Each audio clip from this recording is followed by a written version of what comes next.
Wellington gets its first close look at the world's most unconventional ship, the here today, gone tomorrow, passengers only Southern Cross. Lofty of superstructure, streamlined from towering mast amidships to solitary funnel well aft, she's built for service. That 400 berths will be reserved for immigrants on all her future voyages is a fact the Prime Minister has checked up for himself. Looking over her vast sun deck are some of the newly embarked passengers who have taken advantage of the quick turnaround of this non-cargo carrying ship. A 20,000 tonner, she can carry 1,140 passengers in cabin comfort at a speed of 20 knots.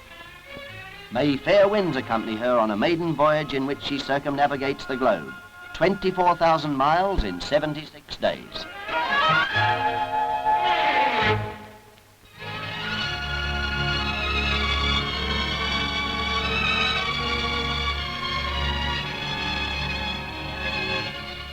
To fill the lecture rooms of ARDMORE Teachers Training College, 20 miles south of Auckland City, come students from many parts of the North Island, from differing environments, from city, from farm, from country town. Some Maori, some Pakeha, and a few young people from the smaller islands of the South Pacific. They come here to live in New Zealand's only fully residential training college, and to learn. Learning means understanding, and they gain that understanding not just in lecture rooms, but also in the schoolrooms. To understand and guide children, that's their future.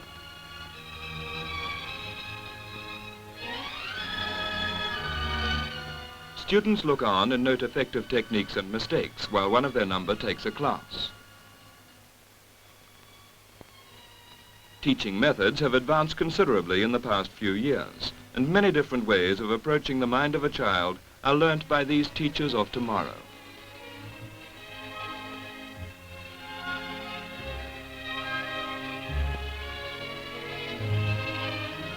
Learning takes many different forms. In the large college library, students increase their knowledge of their chosen profession, of their world, of their country.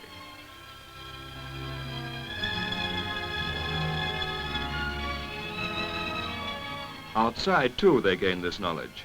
A group and a lecturer view the site of a once proud Maori pa. Here, where now forgotten battles were fought, and where the communal life of the tribe was lived, they learn to know their country well. To know their country and to know themselves. ARDMORE is something more than a place of learning. It's a way of life. It's a place where 600 young New Zealanders live together, learn to organize their lives together. An elected executive controls many college affairs. Under its sponsorship, many different clubs function. A student newspaper is published.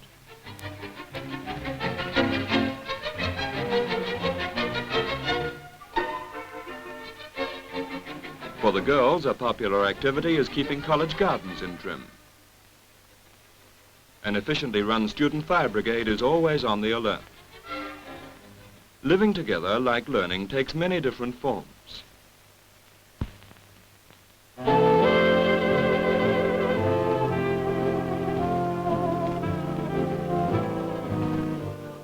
There are friendships to be made in the quiet hours of relaxation, in a college lounge, or perhaps at a dance.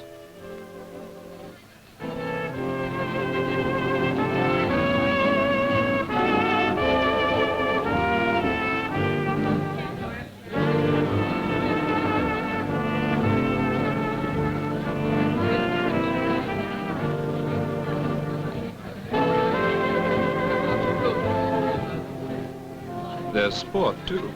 Not just for their own well-being, but also for the benefit of school children whose sporting lives they will later direct. ARDMORE has a good record in intercollegiate sports.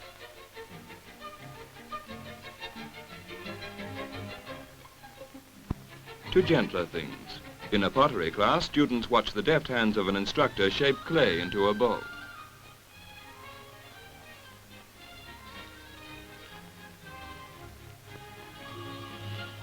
Much interesting work in the arts is done by students. Western culture and Polynesian culture mingle within ARDMORE College. Maori students keep up their old-time crafts, making native costumes and pois, and practicing one of the few surviving cottage crafts, tuku-tuku for interior decoration. The business of living and learning together goes on in the lecture rooms, the libraries, the lounges, the sports fields, and in the corridors where notice boards tell of many different activities, of club meetings, sports events, rehearsals.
The Maori Club songs are popular with the weekly college assembly too.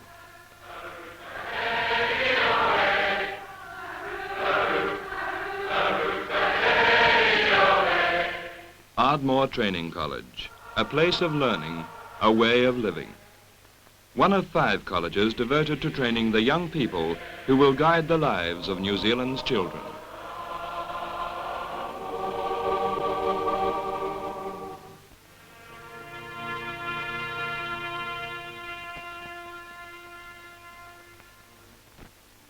At Tom Tuta, airport of New Caledonia, a New Zealand official party is welcomed by French civil authorities and by a guard of honour drawn from French military forces under the command of Colonel Frey. Heading the visiting party is Major General the Right Honourable Sir Harold Barrowclough, Chief Justice of New Zealand and former commander of her Pacific forces. Sir Harold is here to unveil a memorial in the New Zealand Military Cemetery, and for this occasion a party of next of kin of war dead who lie in New Caledonia have come from Auckland by flying boat. During the Pacific War, New Caledonia became a forward base in the defence of New Zealand.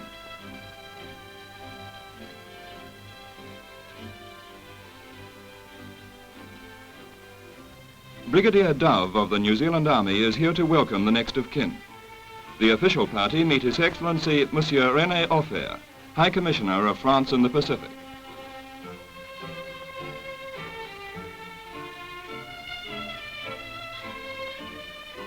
"100 miles from Noumea at Bourail, people assemble, and French tricolour and New Zealand ensign once again fly side by side as the time for the ceremony approaches.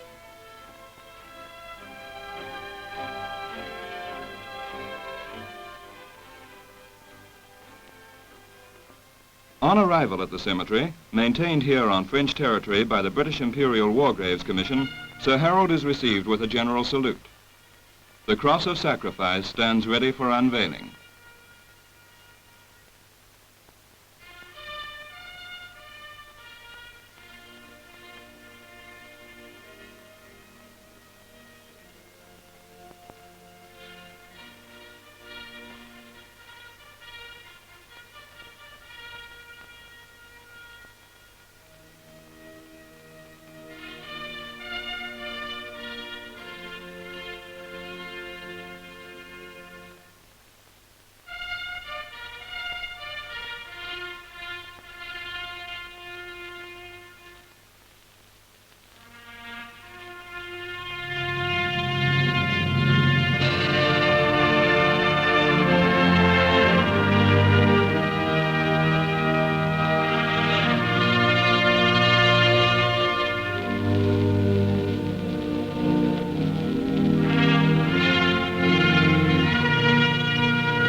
Sons of nearly 500 New Zealand families are commemorated here, near their former camps.